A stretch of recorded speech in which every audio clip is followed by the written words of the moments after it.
Hello everyone, welcome to Jyotsna study zone. Friends, आप सब कैसे हैं? आई होप कि आप सब अच्छे होंगे और अपने एग्ज़ाम की प्रिपरेशन को कर रहे होंगे। तो फ्रेंड्स, जैसा कि आप सभी को पता है कि हम सब मिलकर यूपी टीजीटी एग्ज़ाम 2025 में जो होने वाला है म्यूज़िक का, उसकी प्रिपरेशन कर रहे हैं। तो इसका हम वेरी इंपॉर्टेंट PYQ सॉल्व कर रहे हैं, जिसमें कि हम लोगों ने पार्ट 8 तक के क्वेश्चंस को सॉल्व कर लिया है। आज के सेशन में हम पार्ट 9 को सॉल्व करेंगे और इसमें हम बहुत ही इम्पॉर्टेंट PYQs को देखने वाले हैं, जो कि हमारे आने वाले एग्ज़ाम के लिए इम्पॉर्टेंट होने वाले हैं। तो फ्रेंड्स, चलिए हम स्टार्ट करते हैं। स्टार्ट करने से पहले अगर आप चैनल पर नए हैं तो प्लीज़ चैनल को सब्सक्राइब कर लीजिए और बेल आइकन को प्रेस कर दीजिए, जिससे कि चैनल पर आने वाली सभी इन्फॉर्मेशन सबसे पहले आपको मिले। तो चलिए हम स्टार्ट करते हैं अपने आज के सेशन को। पार्ट 8 में हम लोगों ने 40 तक के क्वेश्चंस को सॉल्व कर लिया था। आज के सेशन में हम क्वेश्चन नंबर 41 से स्टार्ट करेंगे। तो हमारा पहला क्वेश्चन है, जब ताल में खाली है 5वीं मात्रा पर, 7वीं मात्रा पर, 9वीं मात्रा पर या 13वीं मात्रा पर। जब ताल जो कि 16 मात्रा की ताल होती है, तो इसमें जो है 9वीं मात्रा पर खाली होती है। इसका राइट आंसर ऑप्शन 3 हो जाएगा, 9वीं मात्रा। जद ताल में 9वीं मात्रा पर खाली होती है। जद ताल 16 मात्रा की ताल होती है और ये ठुमरी गायकी के साथ बजाई जाती है। इसे तबले की ताल कहा जाता है। जद ताल में 16 मात्रा, 4 विभाग, 1, 5, 13 पर ताली और 9वीं मात्रा पर खाली मानी जाती है। इसके मात्रा, ताल, विभाग, खाली ये सभी जो है 3 ताल के समान है। तो इस प्रकार से इसका जो राइट आंसर होगा वो ऑप्शन 3 हो जाएगा, 9वीं मात्रा। नेक्स्ट क्वेश्चन है, भरत ने वीणा पर प्रयोग किया, उसे कहते हैं सहायक नाद, ग्राम, मूर्छना या सारना चतुष्टयी। भरत मुनि ने वीणा पर जो प्रयोग किया उसे सारना चतुष्टयी कहा जाता है। इसका राइट आंसर ऑप्शन 4 हो जाएगा, सारना चतुष्टयी। भरत जी ने वीणा पर प्रयोग किया, उसे सारना चतुष्टयी कहते हैं। सहायक नाद, ग्राम तथा मूर्छना पर भरत जी ने वीणा का प्रयोग नहीं किया हुआ है। तो इस प्रकार से इसका राइट आंसर ऑप्शन 4 हो जाएगा, सारना चतुष्टयी। नेक्स्ट क्वेश्चन, राग जिनमें 2 से अधिक रागों का मिश्रण हो वह शुद्ध राग कहलाता है, छयालग राग कहलाता है, संकीर्ण राग कहलाता है या परिमिल प्रवेशक राग कहलाता है। राग जिनमें 2 से अधिक रागों का मिश्रण होता है वह संकीर्ण राग कहलाता है। इसका राइट आंसर ऑप्शन 3 हो जाएगा, संकीर्ण राग। राग जिनमें 2 से अधिक रागों का मिश्रण होता है उसे संकीर्ण राग कहते हैं। वहीं अगर हम शुद्ध राग की बात करें तो शुद्ध राग में किसी भी राग का मिश्रण नहीं होता है, ठीक है। और छायालग में दूसरे राग की छाया हमें दिखाई देती है। वहीं परिमिल प्रवेशक की अगर बात करें तो परिमिल प्रवेशक राग में एक राग दूसरे राग में प्रवेश करने की क्षमता रखता है। तो इस प्रकार से इसका राइट आंसर ऑप्शन 3 हो जाएगा, संकीर्ण राग। नेक्स्ट क्वेश्चन है, इनमें से एक नाट्यशास्त्र के रचयिता हैं शारंगदेव जी, भरत मुनि जी, अहोबल जी या दामोदर जी। इनमें से एक जो नाट्यशास्त्र के रचयिता हो जाएंगे वो हो जाएंगे भरत मुनि जी। इसका राइट आंसर ऑप्शन 2 हो जाएगा, भरत मुनि। नाट्यशास्त्र ग्रंथ के रचयिता भरत मुनि जी को माना जाता है। यह 3री शताब्दी में लिखा हुआ ग्रंथ है। नाट्यशास्त्र ग्रंथ को प्राचीन ग्रंथ भी कहा जाता है। शारंगदेव जी ने संगीत रत्नाकर ग्रंथ की रचना की हुई है और दामोदर जी ने संगीत दर्पण ग्रंथ की रचना की हुई है। वहीं अहोबल जी की बात करें तो उन्होंने संगीत परिजात ग्रंथ की रचना की हुई है। तो इस प्रकार से इसका जो राइट आंसर हो जाएगा वो ऑप्शन 2 हो जाएगा, भरत मुनि जी। नेक्स्ट क्वेश्चन है, इनमें से एक राग तरंगिणी के लेखक हैं लोचन, दामोदर, भातखंडे या अहोबल। इनमें से जो एक राग तरंगिणी के लेखक हैं वो हैं लोचन जी। इसका राइट आंसर ऑप्शन 1 हो जाएगा, लोचन। राग तरंगिणी ग्रंथ के लेखक लोचन जी को माना जाता है। संगीत दर्पण ग्रंथ के लेखक दामोदर जी हैं, जैसा कि अभी हम लोगों ने इसके पिछले वाले क्वेश्चन में जाना। संगीत परिजात ग्रंथ के लेखक अहोबल जी तथा क्रमिक पुस्तक मालिका ग्रंथ के लेखक जी जो हो जाएंगे वो भातखंडे जी हो जाएंगे। तो इस तरह से इसका जो राइट आंसर होगा वो ऑप्शन 1 हो जाएगा, लोचन जी। फ्रेंड्स, अगर आपको ये क्लास अच्छी लग रही हो तो प्लीज़ क्लास को एक लाइक ज़रूर से कर दीजिएगा और इसे अपने दोस्तों में शेयर कर दीजिएगा जिससे कि वो भी इस क्लास का बेनिफिट ले सकें। और अगर अभी तक आप टेलीग्राम चैनल और व्हाट्सएप चैनल से नहीं जुड़े हैं तो आप वहाँ पर जुड़ जाइए। वहाँ पर भी आपको MCQs और एग्ज़ाम से रिलेटेड अपडेट मिलती रहती है। इसके साथ ही साथ आप इंस्टाग्राम पर भी फॉलो कर सकते हैं। चलिए हम नेक्स्ट क्वेश्चन पे चलते हैं। नेक्स्ट क्वेश्चन है, पंडित दामोदर ने लिखा है नाट्यशास्त्र, संगीत रत्नाकर, संगीत दर्पण या पारिजात। पंडित दामोदर जी ने संगीत दर्पण ग्रंथ की रचना की हुई है। इसका राइट आंसर ऑप्शन 3 हो जाएगा, संगीत दर्पण। पंडित दामोदर जी ने संगीत दर्पण ग्रंथ की रचना की है। भरत मुनि जी ने नाट्यशास्त्र ग्रंथ की, शारंगदेव जी ने संगीत रत्नाकर ग्रंथ की तथा अहोबल जी ने संगीत पारिजात ग्रंथ की रचना की हुई है। तो इस तरह से इसका राइट आंसर ऑप्शन 3 हो जाएगा, संगीत दर्पण। फ्रेंड्स, यहाँ पे मैं आपको एक बार फिर से बता दूँ कि ये जो हम पेपर सॉल्व कर रहे हैं वो ईयर 2001 का है। 2001 में हुए TGT के पेपर को हम सॉल्व कर रहे हैं, जो कि UP TGT का एग्ज़ाम है। तो इसी को हम सॉल्व कर रहे हैं। चलिए हम नेक्स्ट क्वेश्चन पर चलते हैं।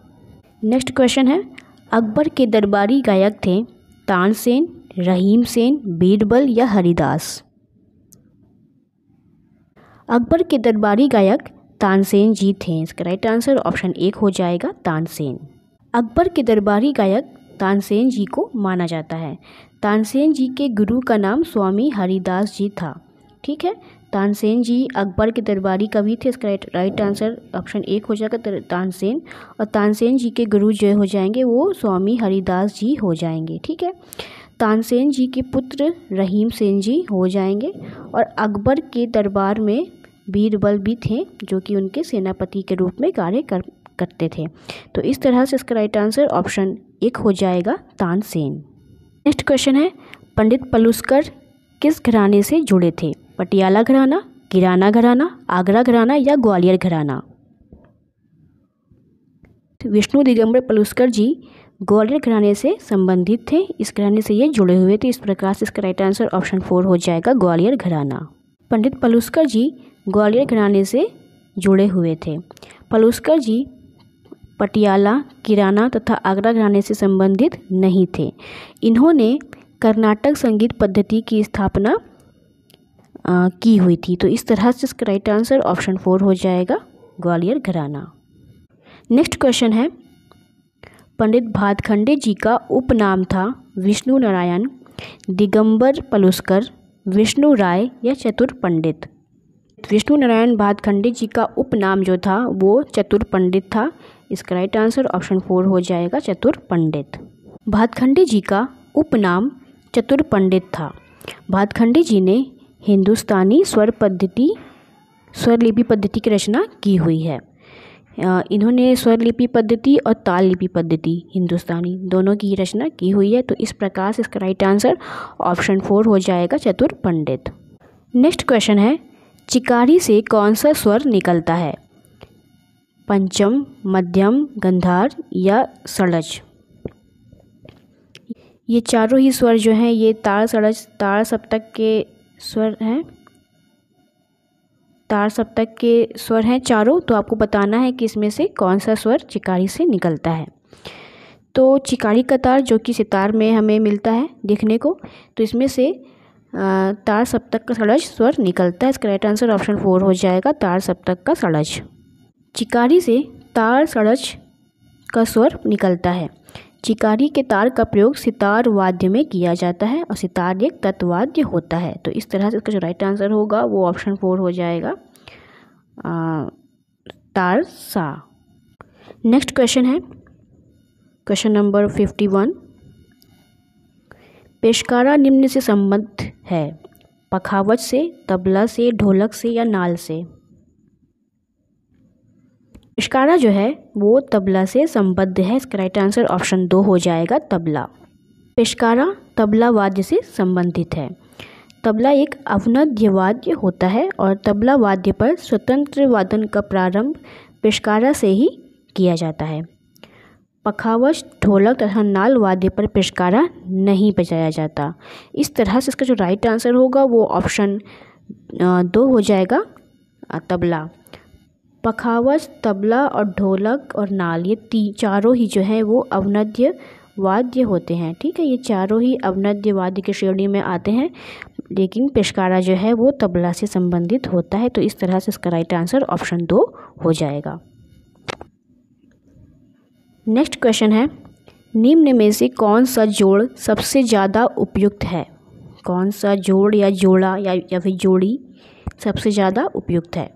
लय लयकारी, तिहाई चक्रधार, मोहरा मुखड़ा या टुकड़ा गत।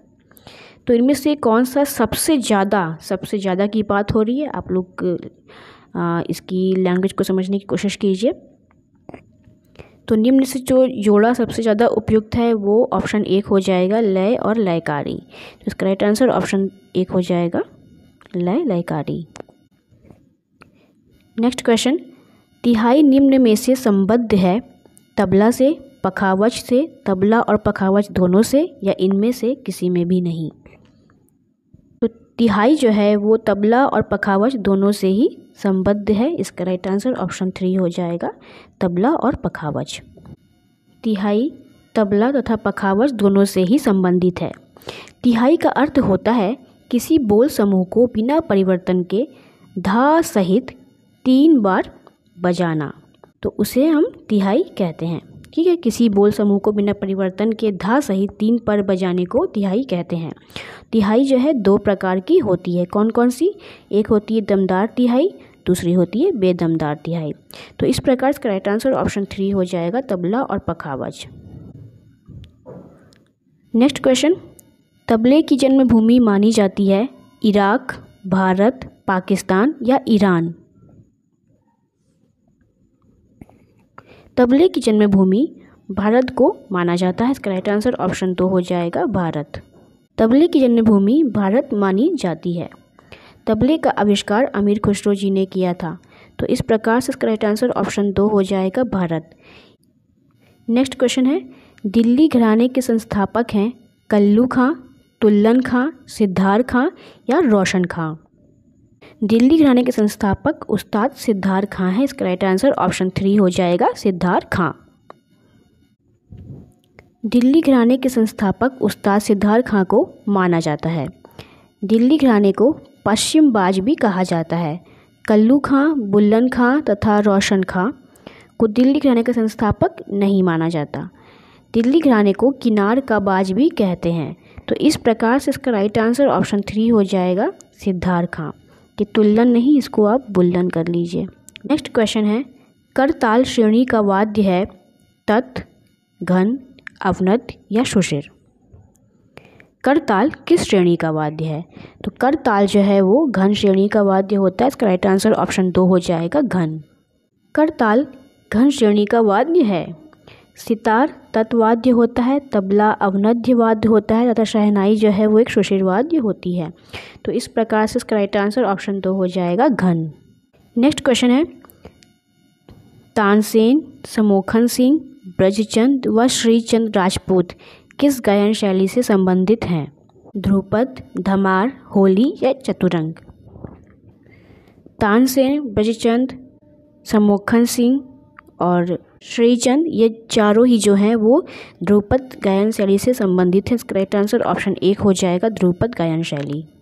तानसेन, समोखन सिंह, ब्रजचंद व श्रीचंद राजपूत ध्रुपद गायन शैली से संबंधित हैं। ध्रुपद के साथ खुले ताल बजाए जाते हैं। ठीक है, ध्रुपद गायन शैली के साथ जो है वो खुले ताल बजाए जाते हैं। ध्रुपद गायकी के साथ पखावज वाद्य की संगत की जाती है। तानसेन, समोखन सिंह, ब्रजचंद व श्रीचंद राजपूत ने धमार, होली तथा चतुरंग गायन शैली को नहीं गाया है, बल्कि इन्होंने ध्रुपद को गाया है। तो इस तरह से इसका राइट आंसर ध्रुपद गायन शैली हो जाएगा। नेक्स्ट क्वेश्चन, किस घराने के बोल मुख्यतः आड़ लय में होते हैं? फर्रुखाबाद, दिल्ली, पंजाब या अजराना। इसका राइट आंसर हो जाएगा ऑप्शन 4, अजराना। अजराना घराने के जो बोल होते हैं वो आड़ लय में चलते हैं। इस तरह से इसका राइट आंसर ऑप्शन 4 हो जाएगा, अजराना घराना। अजराना घराने के बोल मुख्यतः आड़ लय में होते हैं। फर्रुखाबाद, दिल्ली तथा पंजाब घराने में आड़ लय का प्रयोग नहीं किया जाता। तो इस प्रकार इसका राइट आंसर ऑप्शन 4 हो जाएगा, अजराना घराना। नेक्स्ट क्वेश्चन है, इनमें से एक दक्षिण पद्धति में ताल का अंग नहीं है, अड़ुद्रुत, लघु, खाली या काकपद। इनमें से जो एक दक्षिण पद्धति में ताल अंग नहीं है वो है खाली। इसका राइट आंसर ऑप्शन 3 हो जाएगा, खाली। खाली दक्षिण पद्धति में ताल का अंग नहीं है, बल्कि यह उत्तर भारत में देखने को मिलता है। दक्षिण ताल पद्धति के 6 अंग माने जाते हैं, कौन कौन से? अड़ुद्रुतम, द्रुतम, लघु, गुरु, प्लुतम और काकपदम। तो ये 6 अंग जो होते हैं वो दक्षिण पद्धति ताल के 6 अंग माने जाते हैं, जिन्हें षडांग की संज्ञा दी गई है। किसकी? षडांग। ठीक है। और खाली का प्रयोग जो है उत्तर भारतीय संगीत में किया जाता है। तो इस तरह से इसका राइट आंसर ऑप्शन 3 हो जाएगा, खाली। आज के सेशन का लास्ट क्वेश्चन है, क्वेश्चन नंबर 60। निम्न में से कौन सुमेलित नहीं है? अवनद्य पखावज, सुशिर बांसुरी, घन शहनाई, तत् सारंगी। तो इसमें आपको सुमेलित करना है और बताना है कि इसमें से कौन सा सुमेलित नहीं है। तो अगर हम अवनद्य और पखावज की बात करें तो ये सुमेलित है। पखावज एक अवनद्य वाद्य होता है, बांसुरी एक सुशिर वाद्य होता है, सारंगी जो है वो तत्वाद्य होता है, शहनाई घन वाद्य नहीं होता बल्कि यह एक सुशिर वाद्य होता है। तो इस तरह से इसका राइट आंसर ऑप्शन 3 हो जाएगा, घन और शहनाई जो है सुमेलित नहीं है।